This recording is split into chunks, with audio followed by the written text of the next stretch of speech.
Is it possible that God exists? Here's something to consider.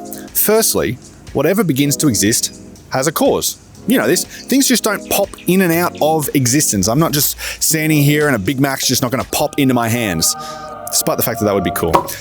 Here's something else. Secondly, the universe began to exist. On our current understanding of the Big Bang model, we know that it began with a moment of initial singularity. Now, I know some of you are going to be like, but what about the multiverse because of Marvel? But even a multiverse understanding of the world had a beginning despite what cycle of the multiverse we're on right now, which leads to the conclusion that God exists. Gotcha. No, I'm just kidding. It doesn't lead to that. What it does lead to is the conclusion that the universe began to exist.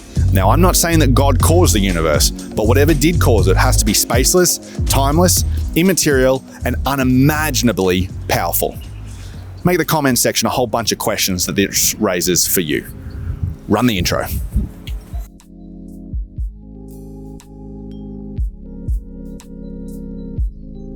The argument that we're looking at in this video is known as the Kalam cosmological argument. And it arose because Greek philosophers thought that matter, the stuff that the universe is made up of, is necessary and uncaused, meaning that it's eternal.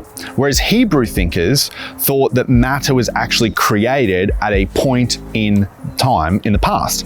And the two schools of thought began to interact with each other. And in the 12th century, a Muslim theologian from Persian, modern day Iran, named Al-Ghazali, created or morphed the Kalam cosmological argument into the form that we know it today. Premise 1, whatever begins to exist has a cause. Premise 2, the universe began to exist. Conclusion, therefore the universe has a cause. This argument makes logical sense in the way that it's put together. So the only way to disagree with this argument is to point and poke holes in some of the premises that Al-Ghazali puts forward. So let's explore those now. So premise 1, whatever begins to exist has a cause, I think is virtually undeniable. And here's 3 short reasons why I think that's the case. Firstly, something cannot come from nothing. To say that something can come from nothing is worse than magic. Like, imagine when a magician pulls a rabbit out of a hat, at least you've got a magician and a hat. But to say that the universe just popped into existence out of nothing is just to say that for some reason, we're not sure, the universe just suddenly decided to pop into existence thousands of years ago. Now you might be thinking to yourself, Chris, doesn't physics say that stuff can pop into existence out of nothing? To which I'd say, not quite. See, the theories that people are referring to when they talk about this have to do with particles originating as a fluctuation of energy in the vacuum. In physics though, the vacuum isn't nothing. It's a sea of fluctuating energy governed by physical laws, and it has a physical structure. So it's not nothing in the sense that it's the absence of everything. It's actually something.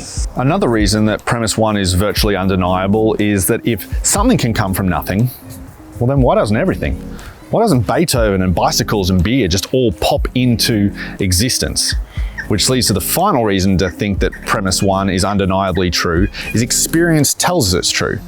It's never been falsified that something pops into existence, yet our experience constantly confirms that whatever begins to exist has a cause. So what about premise 2? Did the universe begin to exist? Now, in a video like this, I can't hope to answer every objection that you might have, but if you do have some questions, put them in the comments below and we'll answer them in a future video. And while you're commenting, subscribe. For me, the biggest reason to believe that the universe has a cause actually relates to the laws of thermodynamics. Imagine a bottle that had all the air squeezed out of it. Well, when you open the lid of that or you release the pressure and air comes in, the bottle will actually expand.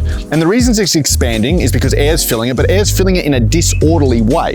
What I mean by that is that the air doesn't all clump together in one particular part of the bottle, it spreads itself out within the bottle.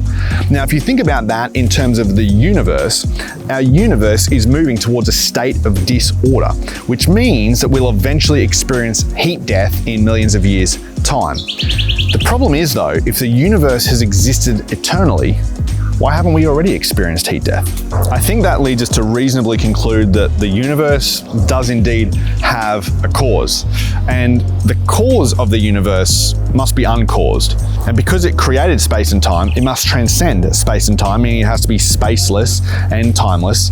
And because it created all matter and energy, it must be unimaginably powerful. Now I'll let you ponder what that thing might be, but to me, that sounds a lot like God. Thank you so much for watching the video. Subscribe to the channel, click the bell icon so you never miss a thing, and share it with a friend who's wondering, is it possible if God exists? Whee!